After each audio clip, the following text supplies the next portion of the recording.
I'm TJ Sidhu and welcome to a very special episode of 9 Months. Today we'll be discussing and understanding children with special needs. Now, these children may have been born with a syndrome, profound cognitive impairment, or serious psychiatric problems. Some may have special needs that involve struggling with learning disabilities, developmental delays, and surprisingly, arthritis. I know this might seem like a lot to handle, but you do know what works best for your child, so just trust your way. However, if you are one of those parents who feels unsure about how to handle children with special needs, then we've got just the show for you. We have with us Dr. Samir Dalwai, developmental pediatrician, founder of New Horizon Child Development Center, Dr. Raju Khubchandani, renowned pediatrician with special interest in pediatric rheumatology, who pioneered the specialty in India, and my very dear friends Ravi and Chitra Iyer, who are wonderful parents to a young adult with autism. So Ravi, was all this information available to you 20 years ago? What we know about autism today must be very different from... So 20 years back, we became a part of an autism support group, and we were part of not the first generation of parents there, but we were the second or third generation of parents who joined in. In fact, initially when we joined the support group, we weren't even aware that Shravan was autistic. And we just went there with the intention of helping people and understanding. We just attended, I attended one of the very first conferences in Bombay on autism. And because I knew, like Samir pointed out, that there were delays happening, and I could see that in our child, and I just went to understand. The diagnosis actually came after that. Did you immediately suspect it might be autism when you saw the Not delays? really. So we were not sure. Not sure. Because of his multiple complications. There was also cerebral palsy by the side. There was developmental delay, epilepsy, everything was adding on. And we were going continuously to the developmental pediatrician who was helping us through in understanding what should we be doing. Like Samir said, we started therapy at age 3 months. Wow. Yeah. Early intervention started then. Right. That was first gross motor, because we had to just work at how to get him to sit, to crawl, and and then to stand. Shravan stood at the age of 6 and 7, started walking at 8. So we were focusing more on the motor delays that were happening. There was a very large lag in the milestones. And to answer your question about what was it 20 years ago, it was very sparse in terms of therapy that was available. But we were lucky that we got to meet some fantastic therapists here in Bombay. It was super that, we're really blessed that today Shravan is not in a wheelchair. And, he's very fine in gross motor. Of course, his left side is affected because of his epilepsy, but there's absolutely no speech. So, but he communicates with us. Is there any help for that, doctor, for speech? It's about communication. Communication. As long as there's communication and he understands, if he is here in this room and he's able to figure, okay, what's happening, he doesn't need to talk. Right? There is but that he knows exactly, okay, I'm here, they're doing something, I'm supposed to do something else. Yeah, I understand. So we're trying to see that in autism, okay, so it's like 80% of the children would be non-verbal, 20% are verbal, and we've repeatedly, as we've met so many parents over the years, being part of the Forum for Autism, all we've been going back to them and telling them is how you work on what Samir so beautifully explained in terms of just basic interaction and getting them out of their shell and just being participative in whatever is happening in the environment. I'd like to take a leaf from what she said, and she said that we were very fortunate that we met a very spectacular team of people who helped us to cope and to manage Shravan. But I read a very interesting line somewhere, and it said that patients with special needs or with rare diseases are born with a postcode lottery, which basically means that if you are born perhaps in urban Bombay, you are much better off than if you were born in a rural village in India somewhere. Absolutely true. And the author called this the postcode lottery. So that said, doctor, we have so many parents who have absolutely no facilities even today. As a support group, we've been striving, over the last 10 years, Samir is also aware that we've been working first at what can be available for toddlers Early intervention, what is necessary. We're talking about 1 in 65 children today who are diagnosed with autism daily, across the globe. Number. And we are very, very far in terms of services that are available for them here today. We're still aping the West. And, today we're talking, our children have aged. Today Shravan is 20. We are talking about what services are available for the adults. There are so many adults who are already at 45 and 60, and their parents are wondering what after us. So it's the entire spectrum that, is really, it's going to hit us really bad. Of course, again, everyone dealing with the challenges of, do I put my child into a normal school or not? Do I get him into a special school or not? The whole system is about how do I accept first that there is a problem, and then how do I go ahead with it?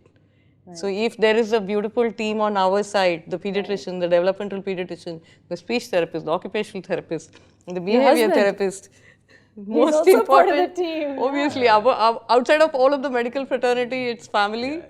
I mean, if we weren't in this together, and he being so positive, you know him, he's been really like, it's about, involved, hands-on father. It's happened, now we need to do what needs to be done. How do we look at it? We went through our own challenges of going through, oh my God, this has happened to us, now what do we do next? Right. I must add one disclaimer. Autism does not mean mental subnormality. And that you can have people with high IQ. And some of the world's greatest scientists have known to have autism. This is a subset of people who are called as having Asperger's syndrome. Oh, okay. So these are, I mean, I'm sure the people who work in the area of mental health will testify that these patients are called high-functioning autistic patients. So I just want to ask you, Ravi, how do, as parents of a special needs child, how do you deal with a judgmental world? Firstly, we set aside all kind of judgmental people out of our lives. So thankfully, we were the sort who could afford to do that. I was working in a radio station where we would contact, we were in touch with a lot of people who were a little different. I come from a family where my sisters were very supportive. They are much older than me. Her parents were very supportive. So we got a lot of support from within the family, firstly. But then what happened with your friend circle? So the friend circle changed. Anybody who didn't fit in was out of our friend circle. And that, I think, happens to a lot of people, even with their regular kids. Most people first went on a silent mode because they didn't know whether they were trying to be rude and getting into our space. But those who were very close were there, and they would perhaps say, even we accepted, and we were more open and vocal about it. We were able to share about all the problems that we were going through. The parent support group came in a big way, and our family, an immediate circle of friends who wanted to help, wanted to know what's happening. And therefore, we could actually interact and, share everything that's happening about us with them. We even, a classic thing was whenever we would get an invite to a party, should we take him or not? We couldn't leave him home. Right. We weren't comfortable with that. I'm sure. So we had our friends saying, okay, this invite is for Shravan and you come with him. That clearly, most times, it differentiates everybody, right? It's a given now, even when we travel abroad. In fact, people have been very forthcoming. And like he said, we are now virtually like gifted parents. Because of him, we get special invites everywhere. And you go abroad, there are people invited and you too. He's invited and we tag along. It's completely, we get priority everywhere. And we get friends who, we are blessed, I guess. And we encourage all our other families whom we know that, just talk to people. Right. We've had all our instances of people being really rude to us also. And I went through a bad phase like 2 years back when in the lift, kids would get scared of him. And I could see it in their face. And he's like, Shravan is like a big grid in and he can't do anything. He'll just stand in a corner. But then they would stare at him. And I would step in and say, he's just saying hi. If he were, like Shravan has a natural instinct of doing that. Reaching Shaking out to hands. you. And yeah. these guys are, oh God, why such a big guy? No, he's taller than me in between both of us. And today we are dealing with that, and there people are like, so then what do you expect as a society? So But then people step in and say, listen, he's just saying hi. So it's instantaneously they connect with people who know and can put things at ease and Of course. educate their child. But it's not a right way or a wrong way. And what you guys have done, you've gathered your information, you have your close people with you. Your way is the best way. You know what's best for your child. Yes, every parent always knows it instinctively. Of course they So do. I'd just like to add here, the point to make is that when it comes to being judgmental, we as a human race individually are always judgmental. We always are. We see something and we try to fit it Yeah. with the package or the baggage that we carry in our mind. Very true. Everybody, if I meet you after 10 years, I'll also compare you with the image that I have of you 10 years back. That's natural. Quite Yes. So it's natural to be prejudiced. I understand that. Right. What we need to do with autism is I completely dislike the term autism spectrum disorder. The spectrum is not of autism. The spectrum is of humanity. It's human spectrum disorder, if you have to Yes, call it. yes, it is. Because all of us are on different parts of Very the true, spectrum. very true. So it is HSD, human spectrum disorder. So if I understand that Dr. Khubchandani is a little bit taller than me, so what? Yeah. It's not a disorder as such, Absolutely. there's a No. spectrum. Very well So if said. somebody speaks a little less than me or has certain behaviors which are a little different from me, that's all right. Yeah.